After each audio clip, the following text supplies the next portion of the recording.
Ca Mâu Ni Phật. Kính bạch quý tôn đức đại chúng. Trước khi nói tiếng Việt, xin đại chúng trong tay Pháp Hòa xin khoảng 15 phút thì Pháp Hòa sẽ nói tiếng Anh. Thì theo lời yêu cầu của ban tổ chức thì hiện đang có một số các em đang ngồi đây. Các em đã rất là dễ thương, đã đi đến đây ngồi trong đạo tràng này. Thì chúng ta muốn các em có được một chút xíu gì lời làm buổi tối hôm nay, thì mong đại chúng hoan hỷ trong buổi học tập.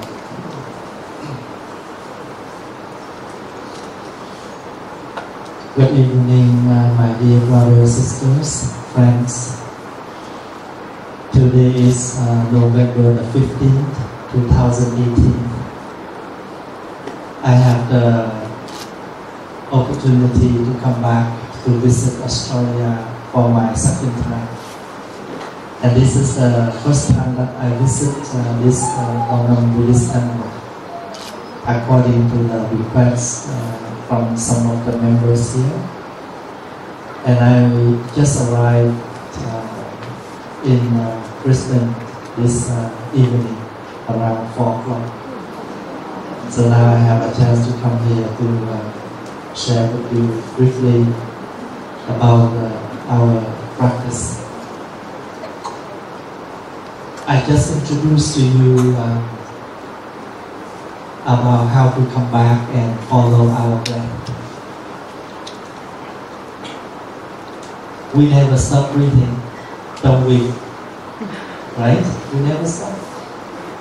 But do we know that we are breathing? No.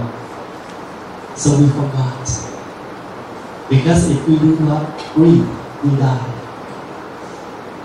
And in our daily life, we're so busy with so many things and we forgot that we are breathing. But if we stop breathing, what happens? Nothing can be done. So therefore, what is the most important thing in our life? Can you tell me what is the most important? Our breath. Because if we stop breathing, then we cannot continue anything.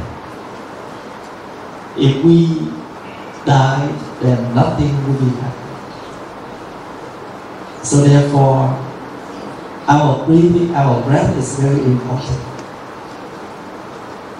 And because it's so important like that, that's why we need to come back to take good care of our breath. We need to use our breath as the object to mindful, to reflect, to meditate on. If we do not know how to take good care, then our breath will be short, or we may waste, and we don't know how to appreciate our breath. Actually, there are so many things that we appreciate in daily life, like our mom, our dad. But the most close and important is breathing, breath. First of all, we need to recognize our breath is so important. So that's why we will take about 20 minutes, 10 minutes every day to come back to breathe and appreciate. And you know, maybe about 10-15 minutes after you can calm yourself down, you're able to gain back your energy and you can do a lot of things for your life, for your loved one. When you're angry, don't talk, because when you talk, your anger will go along with your words. So find a spot, calm and breathe. Calm yourself down. And once you're able to calm, your words will be more wise, more mindful. Remember, Buddhism, we use the word mindfulness. Mindfulness means we are aware of every single thing that happens in daily life. So when you're angry, you say, I am angry. I know I'm angry. When you say you know that you're angry, that means you have the mindful on your anger. Nothing else in you right now. Just the anger. And now the anger is the object. It's something you need to work on. This is the most important thing in that particular time. You need to work on the anger. In Buddhist practice, we do not refuse anything. We learn to facing everything, even the moments we angry. And in that moment, what is the most important thing we need to work on? Anger.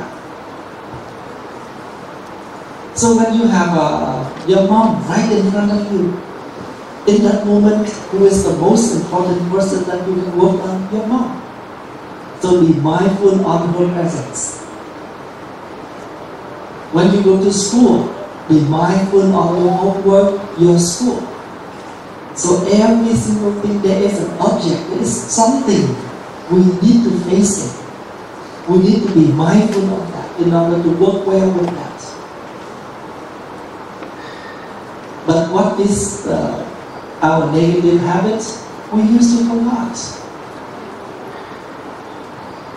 Our mom eating with us, but we bring out the iPhone, we send a message to a friend, we laugh, we enjoy, we smiling with, chats, but we forgot the presence of our mom, of our dad, who are having lunch or dinner with us. When we do homework, we are not really there for the homework. We are not really there for the food. That's why, when we are doing this, we're thinking something else. We are doing this, we are that. We are not really have enough capacity to dwelling ourselves in what is called present moment. So the Buddha is our teacher, the awakened one, the mindfulness one, who have successful on this practice about mindful on things, mindful on daily life. So he taught us the way how to be mindful. And the very practical one, first of all, be mindful on our breath. Take the breath as the object first thing for us to mindful on. And once we have enough mindful on the breath, we're able to mindful on every single thing. Let's say if you go to Canada in about this time, be mindful that you are traveling to Canada in November, mid of November. That means right now Canada is winter time. But you are here now in summertime. Then make sure you pack your cold jackets, your winter jacket with you. So when you arrive to Canada, you have a winter jacket to put on to keep you warm. You are in the hot city. You pack your luggage and get ready for your travel to the cold country. You mindful on where you go in order to bring enough stuff when you arrive there so you can have something to use. When you eat, people may ask you, what are you eating? I'm eating, but we don't know what are we eating. We are not really there for the food. That means we don't have the capacity to be mindful of the food that we are taking. So when we are sick, we have to be aware, I am sick. What kind of sick? What kind of disease? So we can take the right medication, the right treatment. So even the negative or the positives, the practice here is we are aware of everything. Not only positive, but we also aware of the negatives. We are able to embrace both negative and positive in order to help that, to improve or to transform. If it's positive, make it more improved.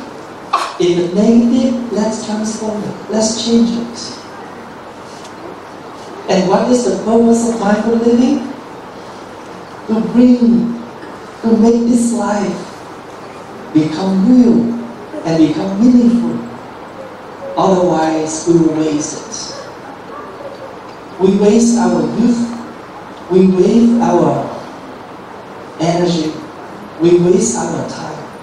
A lot of waste. You know, even we call waste. What is another word? Waste in English means garbage. But if garbage, you know how to transform garbage, garbage can become compost. So garbage is not really garbage. So I just want to remind that when you come to the Buddhist practice, we are coming to the instruction to live.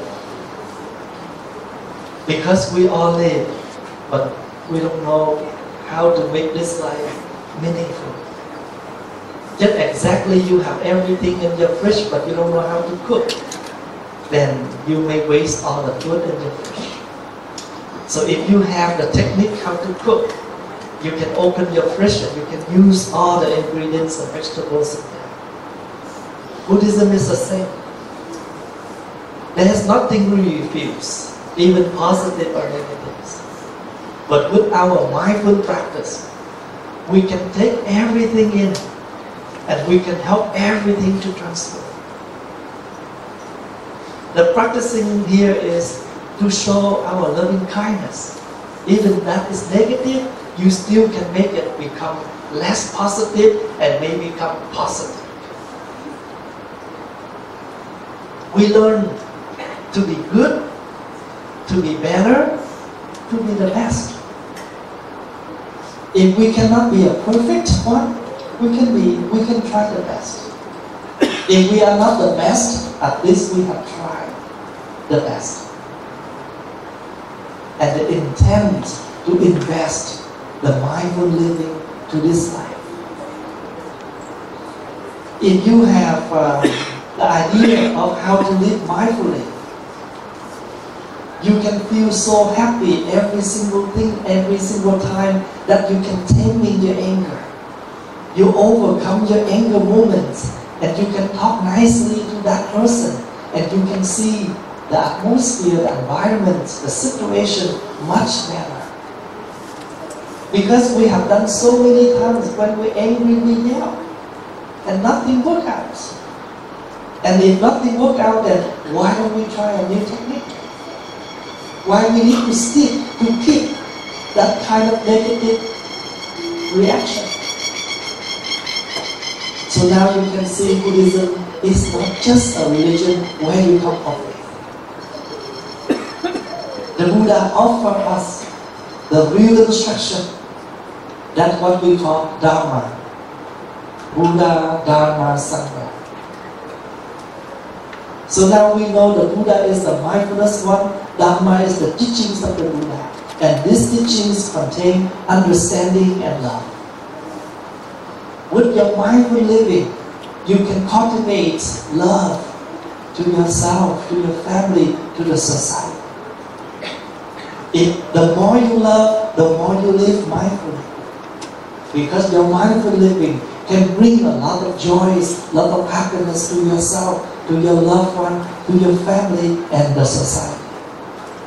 Now you can see compassionate, loving kindness become real. It's not only words or philosophy. So once everyone knows how to live in peace, we bring this community become Sangha.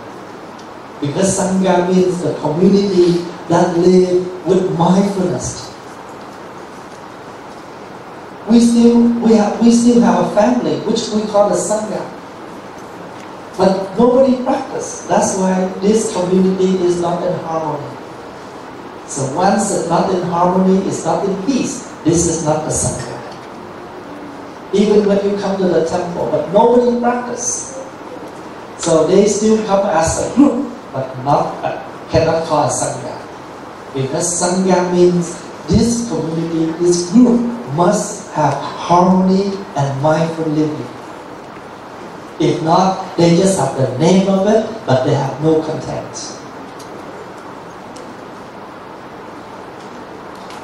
So, first of all, learn to sit down and follow our breath. Once you can mindful on your breath, and then you slowly can be mindful on everything. Your words, your action, your behavior, your treat. And you can see the difference. People will appreciate, wow, you're so nice, you're so kind. Let's say if one day you go to a shopping mall, you walk faster than an old man. You open the door and wait for that old man to step in. And that old man will say, oh, thank you. And you will answer him again, my pleasure, or you're welcome. He walked in first, he may open the door and wait for you. Life is like that. If you treat them that, they will treat you back. Sometimes we don't have enough mindful. We think we will do something very major, but actually very tiny thing. A single word still can make people happy. Sometimes we give a whole session, but no words can bring peace and harmony. Right now, we have lots of devices that attract us. But with mindful living, we don't throw them away, but we know how to maintain our time, how to use them mindfully. So we have the gatha, the verses, to read every day, every single day. Let's say if I hold this stick up and before I invite the bell, in my mind I raise a gatha. My body, my speech, my mind, held in perfect oneness. I will set my heart along with this sound of the bell. May the hearers be awakened from forgetfulness and transcends all their anxiety, their sorrows. I will invite them out. Because I cultivate my peace before I can make it sound. So people can feel this sound of the bell in peace, in calmness. If I am not mindful enough, I may beat this bell up, the sound very, very bad. So you shock. You don't like the sound. Same thing, before we talk, we must stop and reflect. You only hear what I said today. But I hope that you can bring this mindful instruction home and you can start to try to do it first. You can see. Very simple thing. Let's go to the front. If people who step in this temple, with their mindful, they will put their shoes nice and neat. With our mindfulness, shoes everywhere. So you can step in and when you look at the nice and neat, you say, wow, they are very tight and neat. That shows their mindful living. After you finish your dinner, you stand up, you grab all the dishes, you help your mom to wash the dishes, mindful living. You know, you give your mom a hand after a long evening of cooking. She is tired from cooking and now we offer our help to reduce the tire for her. Very, very, very beautiful and very tiny thing like that. A husband can feel his wife after a long day of working and now she is cooking. He will come out and help her set up the table for dinner. Or doing some dishes, she will be happy. He doesn't need to declare, honey, see, I help you. She has the eyes, she has the heart, she can feel, she can recognize all your good deeds. Sometimes you live in this life, you do a lot of things, but you don't have to declare. Why? Because you do with your hearts, people will also have the same heart to feel your work. This is the connection. You don't have to declare, you don't have to say anything. Because you have the eyes to see, the ear to hear, the heart to feel, they do the same. They can feel your work, they can see your work, and they can recognize all your love. So Buddhist practice, love, understanding, loving understanding. Make your love become the action. Make your understanding become love. So we cannot separate this. The moment you do something for your loved one, it's already contained your understanding. Because if you don't understand, you won't do it. You come back home after work, but you go home earlier than your wife. You see the whole sink of dishes. You can come in and wash the dishes. You can help her to cook the rice. When she go home, her sink is empty. The kitchen is nice and neat. She have a good feeling to cook. So we try to bring the good feelings to others. Not only by flowers, by gift, but very real is our daily behavior, our daily action, our daily work. So now, do you understand what is called mindful living?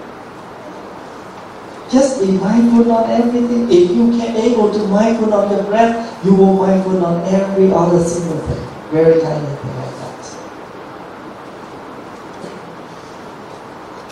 And then we train ourselves, become a person who know how to recognize everything that comes.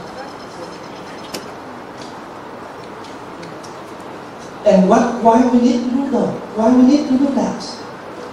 Because we have the love for this life.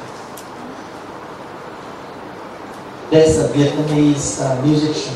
He wrote a song, and I remember in that song he have a few sentences.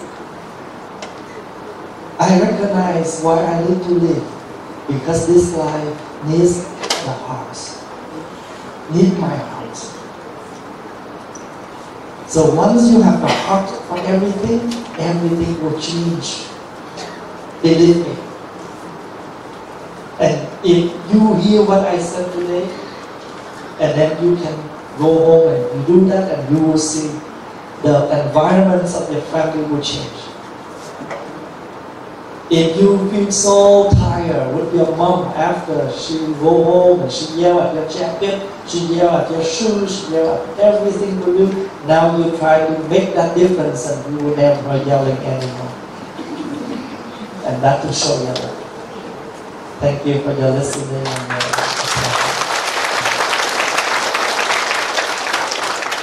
Not only you as a son or daughter, even a husband. If you're so tired with your wife's words, every time she yells at you, your dishes, your dirty clothes, now you might put on that. Oh, this is dirty clothes, I will wash it. This is my dirty clothes, I will put it in a basket. This thing is dirty, I will clean it. You know it's dirty, then why we don't fix? So life is right there. The meaning of love is right there. If you know it's wrong, why don't you fix it? If we know it's wrong, we just leave it there. And that is not love, and that is not understanding. And we only live with the philosophy. Make that philosophy become real. So that is the reason why, as a monk, when you become a monk, a monastic, you have to learn to do every single thing in the temple. It doesn't mean that you are a monk and you won't do anything. As a monk, as a nun, you accept every single word in the temple. So you can handle everything without any problem. Because as a monastic, you live for the sake of others. You don't come to take the profits. You don't come to take the advantage. But you know how to sacrifice your life, your work to the public, to the people. And that is the meaning of the monastic life. You don't come not just to take, but you come to give. But the important is the more you give, the more you have. This is the law. When you can send your love, you will receive the love. When you send someone your hate, you will receive the hate. So why don't we live mindfully so we can receive things in mindfully? So I hope that you are in a good health, happy, and learn to live with your mindful way so you can bring your real love to your loved one.